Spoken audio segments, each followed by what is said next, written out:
जय श्री राम, जय श्री बालाजी महाराज। क्या प्रेत शरीर के भिन्न भिन्न हिस्सों पर वास कर लेता है?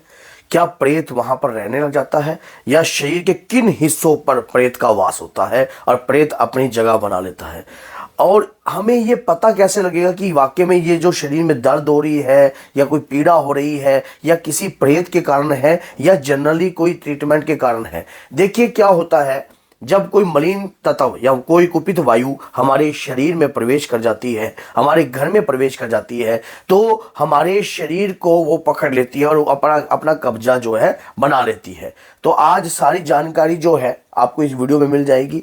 और अगर वीडियो अच्छी लगती है तो लाइक कीजिए, चैनल को सब्सक्राइब कीजिए और बेल आइकन और बटन को दबाना ना भूलना, ताकि आने वाली हर वीडियो की नोटिफिकेशन आप तक सरलता से पहुंच जाए। क्या होता है, जब भी हम घर के अंदर देखते हैं, हमारे घर के अंदर कुछ ऐसी अजीबोगरीब घटनाएं होनी होती हैं जिन घटनाओं को बारे में हम जानते नहीं। कैसी घटना? कई बार आपकी माता जी कहती है मेरे तो पता नहीं इस बाजू में क्या हो गया है, बहुत पेन रहता है, बहुत काफ़ी समय हो गया है, कम से कम 1-1.5 साल हो गया है, यहाँ से पेन हट ही नहीं रहा है, भारीपन सा रहता है इस बाजू के ऊपर। कई ऐसे बोलते होंगे कि मेरा सिर भारी रहता है, सिर में वजन सा महसूस रहता है। कई ऐसे बोलते हैं कि कंधा भारी हो रहा है, दिमाग काम नहीं कर रहा है, बुद्धि विवेक काम नहीं कर रहा है। कईयों को नीचे के पार्ट में खिंचाव सा महसूस होता है, जैसे कि कोई चीज़ खींच रहा है नीचे से। कईयों को ऐसा लगता है कि रात को सोते वक्त, जब व्यक्ति सोता है उस वक्त दबाव सा महसूस होता है। तो ये क्या होता है? देखो, पंच तत्वों से शरीर का निर्माण हुआ है, पंच तत्वों से शरीर का निर्माण हुआ है और पंच तत्वों में ही हमारा जो शरीर है ये पंच तत्वों का है। जो कोई प्रेत आत्मा अधूरी इच्छाओं के बगैर रह जाती है तो वो प्रेत योनि को प्राप्त होती है अपने कर्म के अनुसार। तो उसका शरीर तो नष्ट हो गया, उसका शरीर तो खत्म हो गया है। अब पंच तत्वों में से 2 तत्व उससे वो भिन्न हो जाती है, अग्नि और मिट्टी, जिसके कारण वो अपनी, उसके बाद 3 तत्व होने के बाद वो किसी को दिखाई नहीं देती, किसी को महसूस नहीं होता, किसी को समझ में नहीं आता ये क्या हो रहा है, लेकिन उसके कर्म के अनुसार वो प्रेत योनि को प्राप्त हो जाती है। अब वो प्रेत हमारे परिवार में भी हो सकता है, हमारे खानदान में भी हो सकता है। जब हमारे परिवार में कोई पुरानी अकाल मृत्यु हुई भी होती है या कुछ ऐसी चीजें होती हैं हमारे परिवार के अंदर जिनके बारे में हम नहीं जानते, हमारे खानदान के अंदर तक वो चीजें जो है निकल कर जब आती हैं तो वो परिवार को सेधती हैं कि उनकी सदगति नहीं हुई। प्रेत योनि का जो समय है वो जो है बहुत कई गुना ज्यादा है, कि उसमें फिर 1 पीढ़ी 2 पीढ़ी वैसे ही निकल जाती हैं, तो वो प्रेत योनि में ही विचरे रहते हैं। और ऐसी चीजें जब हमारे घर में होती हैं या बाहर से भी कहीं चुराए से लग जाती हैं, कई जगहों से चोरी जाती हैं, कई तंत्र के तहत पहुंचाई जाती हैं, तो हमारे शरीर में वो प्रेत, हमारे शरीर में 9 द्वार हैं। 9 द्वारों में से आपको पता है कि जब वो हमारे शरीर में प्रवेश कर जाती हैं तो कंधों पर भी, हड्डियों पर, यहां पर वजन सा महसूस हो जाता है। रीढ़ की हड्डी में नीचे के पार्ट में जहां पर, वहां भी दर्द सा महसूस होता है। उसके दौरान जो है आपके नीचे के पार्ट में भी, नीचे के पार्ट से चीजें प्रवेश करती हैं तो वहां भी वो जो है जल्दी से निकलती नहीं है, वो चीजें वहां पर जगह बना लेती हैं। अब कई माताओं बहनों को क्या होता है कि गर्भ ही नहीं धारण होता, कई माताओं बहनों का गर्भ ही नहीं धारण होता, कईयों को यहाँ पर पेन बहुत रहता है इस हिस्से के ऊपर। ये सब कुपित वायु है, ये वही कुपित वायु है जो आपके घर के अंदर वास कर रही है, जो प्रेत योनि में है। अब ये शरीर में आपके घूम रही है, शरीर में घूम रही है। आपके डॉक्टरों को आप पैसा दोगे, आप किसी डॉक्टर के पास जाओगे, रिपोर्ट में जाकर आप करवाते हो, कुछ नहीं होता, रिपोर्ट आपकी नॉर्मल होती है, रिपोर्ट के अंदर कुछ आता ही नहीं है। क्यों? कुछ आएगा तो जब ना, जब कुछ होगा, वो तो जब आप रिपोर्ट करवाने जाओगे तो वो आपके शरीर से हट जाती है, और जब वो आप देखते हो उस दौरान जो है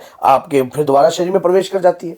तो इस प्रकार से ये आपके शरीर पर एक जगह बना लेती है और आपके ही शरीर पर खान पान सब कुछ जो है नियमित रूप से करती है। तो हमें जब तक ये बात समझ में आती है तब तक तो समय बहुत व्यतीत हो चुका होता है, बहुत ज्यादा समय निकल चुका होता है, हमें ये चीज का ज्ञान नहीं होता कि ऐसी भी कोई चीज हो सकती है, इस प्रकार की भी नकारात्मकता कोई हो सकती है। फिर आपको कोई, अगर आप भगवान से प्रार्थना करते हो कि हे भगवान मेरी सुन ले, मेरे शरीर का दर्द अब मुझसे झेला नहीं जाता, पता नहीं किस चीज का दर्द है, बाय, कोई कहता है बायवादी का है, कोई कहता है किस चीज का है, कंधों पर जगह बनाती है, मस्तिष्क पर वास करती है, पिछले हिस्सों में वास करती है, रीढ़ की हड्डी पर वास करती है, आपके लेडीज के पीछे के हिस्सों में वास कर लेती है, और उसके बाद नीचे के पार्ट में भी वास करती है। ये चीजें शरीर पर जगह बनाकर उस शरीर को थोथला करने लग जाती है।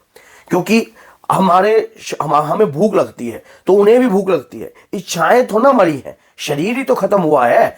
पंच तत्व शरीर ही तो खत्म हुआ है उनका, लेकिन इच्छाएं तो नहीं मरी ना। तो आपके शरीर पर रहकर गलत क्रियाएं भी ये चीजें करती हैं, आपके शरीर में वास कर लेती हैं। जब ऐसी स्थिति आपके साथ होने लग जाए तो आपको नॉर्मल नहीं रहना चाहिए, आपको तुरंत एक्शन लेना चाहिए।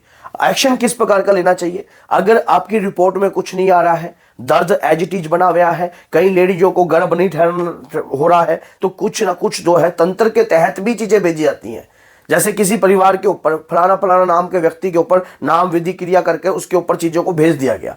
अब कुपित वायु उसके शरीर में ही जाकर प्रवेश कर गई, अब कर गई, अब वो पूजा नहीं करता, पाठ नहीं करता, घर में कोई मंगलिक कार्य भी नहीं होने देगा, घर में कलेश कर देगा, घर में तबाही कर देगा। जैसे ही घर में कोई पूजा पाठ, क्यों? क्योंकि संकट अगर वहां पर आपके घर में मंगल कार्य चलने लग जाए, डेली हनुमान जी की पूजा होने लग जाए, या डेली आपके देवी देवता और इष्ट देवता की पूजा हो, जिस घर के पितृ अगर बलवान होते हैं या पितृ बलवान होते हैं या कुल देवी की कृपा होती है, ऐसे घर में तो इनको प्रवेश करना और जगह बनाना बहुत ही कठिन हो जाता है। तो ये ऐसे लोगों के ऊपर जो है पूर्ण रूप से हैवी नहीं हो पाते। लेकिन जिसके घर में पूजा नहीं चलती, जिसके घर में पाठ नहीं चलता, जिसके घर में दरिद्रता का वास रहता है, सुबह उठकर माँ की बहन की सबकी गालियां गलौज चलती हैं, ऐसे घर जो है इनके सुपर होते हैं, सुपर होते हैं ऐसे घर। जिसको ऐसे घरों के अंदर तो ये खुलकर राज करते हैं और उसी स्वभाव से तोड़फोड़ करते हैं।